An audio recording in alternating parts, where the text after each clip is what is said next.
This program is brought to you by World Non-Communicable Diseases Federation, PGI Chandigarh. दिल की बात लेकर मैं diet and nutrition consultant Pallavi Jasal हाजिर हूँ 107.2 megahertz All India Radio Chandigarh FM पर। दोस्तों, दिल की बात के जरिए हमारी ये कोशिश रहेगी कि हम आपके दिल को और तंदुरुस्त बना सकें और उन सारे पहलुओं पर आपको जानकारी दें जिनका संबंध हमारे दिल की सेहत से है। और आज हम एक ऐसे विषय के बारे में बात करने वाले हैं जो एक बहुत ही आम समस्या है। वो समस्या है उच्च रक्तचाप यानी कि हाई ब्लड प्रेशर यानी कि हाइपरटेंशन। दोस्तों, आपको ये बताते हुए मुझे बहुत हर्ष है, बहुत खुशी है कि हमारे साथ आज स्टूडियो में है department of cardiology PGI Chandigarh से प्रोफेसर राजेश विजय फरकिये। डॉक्टर साहब, दिल की बात में आपका एक बार फिर से हम अभिनंदन करते हैं, वो भी पूरे दिल के साथ। धन्यवाद पल्लवी जी। डॉक्टर साहब, अगर हम अपने आसपास देखें तो हर घर में कोई ना कोई व्यक्ति ब्लड प्रेशर का मरीज जरूर है।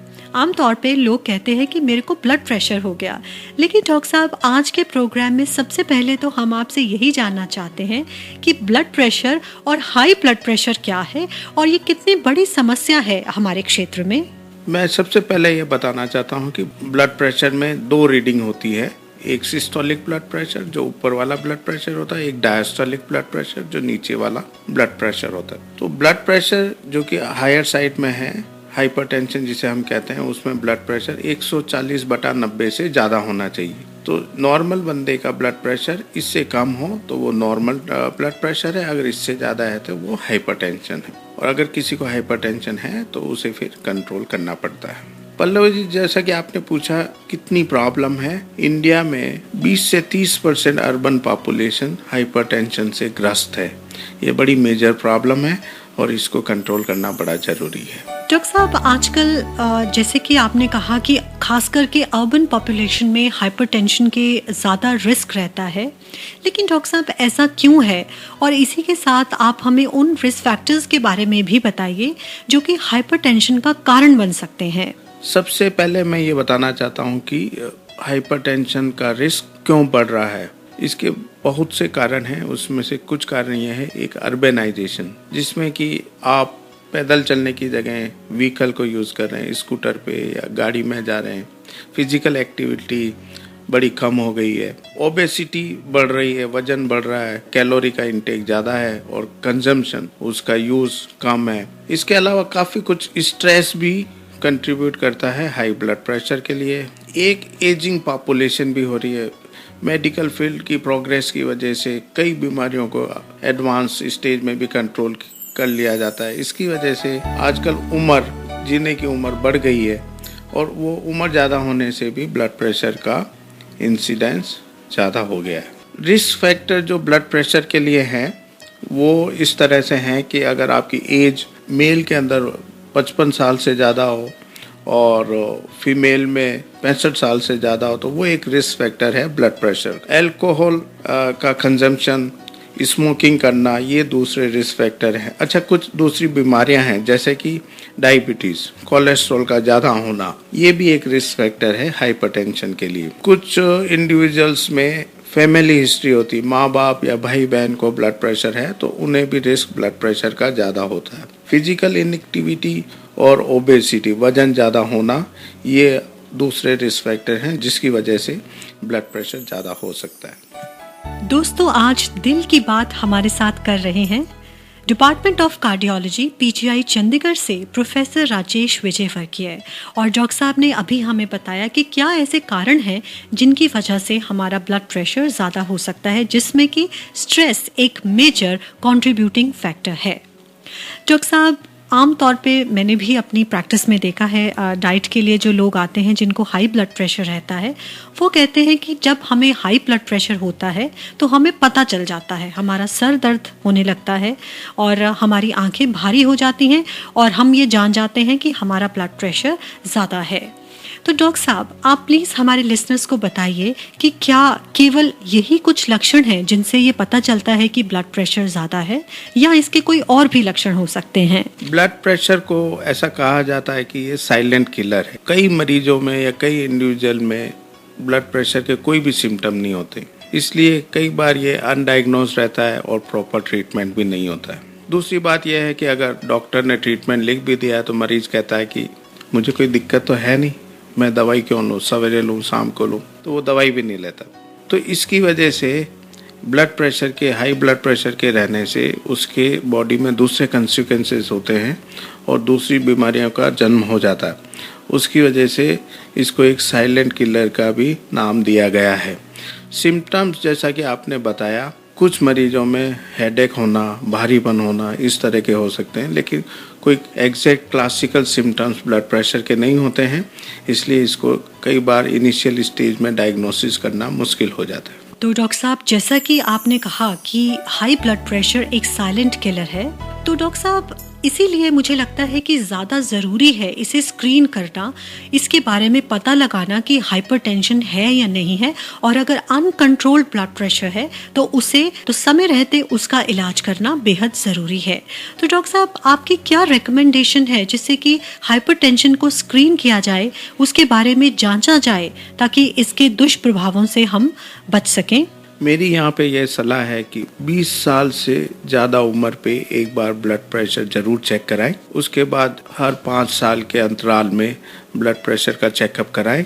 अगर ये ज़्यादा है तो इसका प्रॉपर ट्रीटमेंट लें। कुछ इंडिविजुअल्स जिनको अगर डायबिटीज़ है, ओबेसिटी है, फिजिकल इनएक्टिविटी है, स्मोकर है, अल्कोहल ज़्यादा लेते हैं, तो इन इंडिविजुअल्स को भी रेगुलर ब्लड प्रेशर चेक करा लेना चाहिए। इसी तरीके से हम स्क्रीनिंग करके टाइमली ब्लड प्रेशर को डायग्नोसिस कर सकते हैं।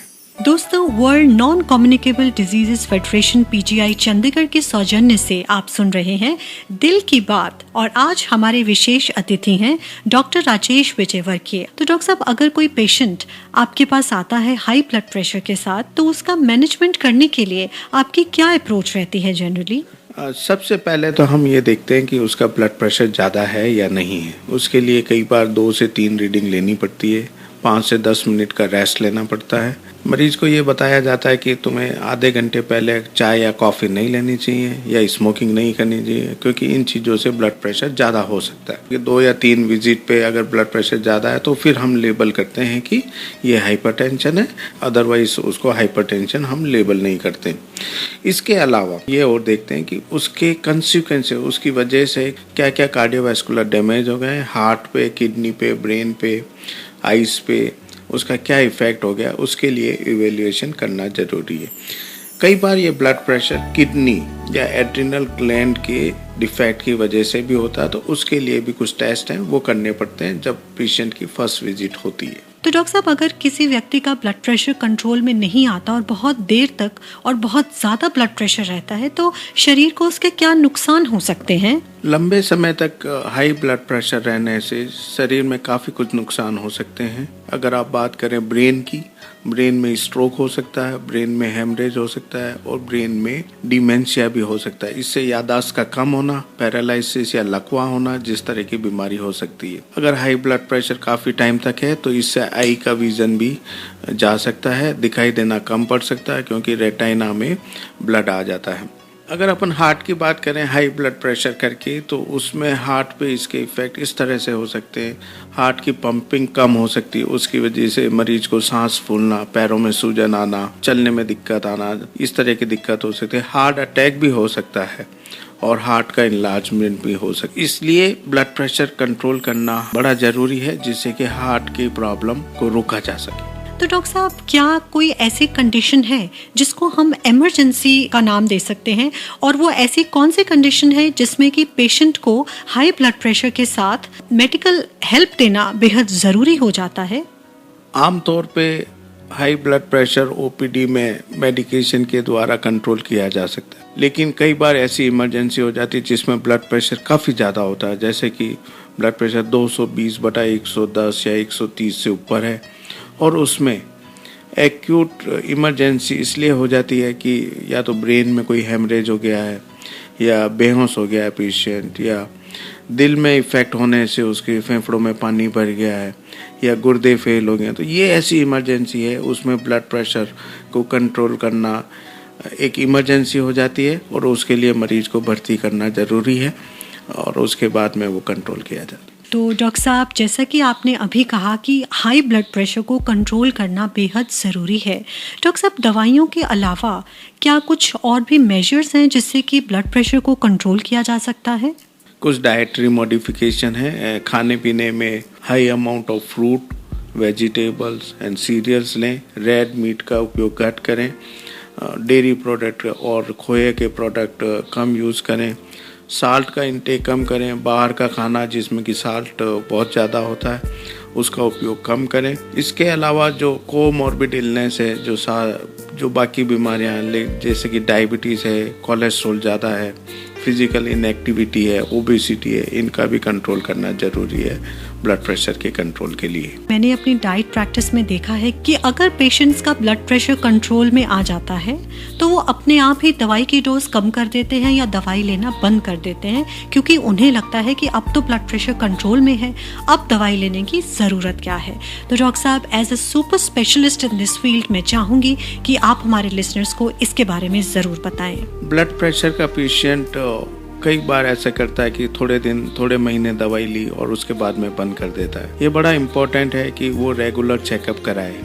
इसलिए ब्लड प्रेशर अगर कंट्रोल में है या नहीं है, उसका ब्लड प्रेशर 140/90 से कम है या नहीं है, वो इम्पोर्टेंट है। ड्रग्स की डोजेस ऊपर या नीचे करनी पड़ती है अगर ब्लड प्रेशर कंट्रोल में नहीं है। चूँकि ये ट्रीटमेंट लॉन्ग टर्म के लिए है तो इसमें ड्रग की कंप्लायंस भी कई बार पुअर होती है। मरीज कहता है ठीक है, अब ब्लड प्रेशर मेरा ठीक है, एक दवाई मिस कर देता हूँ, 2 मिस कर देता हूँ।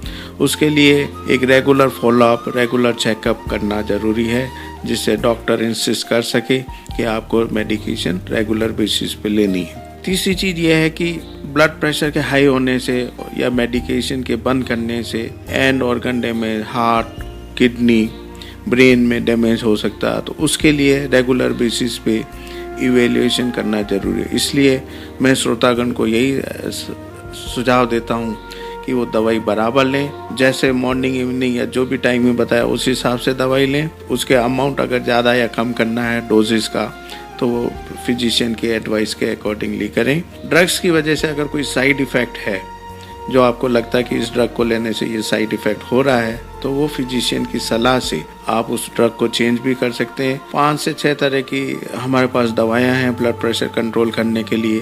अगर किसी एक दवाई से ब्लड प्रेशर कंट्रोल नहीं होता तो उसका सब्स्टिट्यूट हमारे पास अवेलेबल होता है, जो कि उस मरीज के लिए बिना साइड इफ़ेक्ट के इफ़ेक्टिव हो सकता है। तो दोस्तों, अपने आप दवाई की डोज कम या ज़्यादा करना आपके लिए ख़तरनाक हो सकता है। आपके डॉक्टर्स आपकी सहायता के लिए हैं, वो अवश्य ही आपको मदद करेंगे और वो दवाइयाँ आपको सजेस्ट कर सकते हैं जिनसे कि आपको कोई भी साइड इफ़ेक्ट ना हो। तो डॉक्टर साहब, आज के प्रोग्राम में हमारे श्रोताओं को इतनी महत्वपूर्ण जानकारी इतनी सहजता से देने के लिए तहे दिल से हम आपका धन्यवाद करते हैं। धन्यवाद पल्लवी जी। तो दोस्तों, आज की दिल की बात में इतना ही।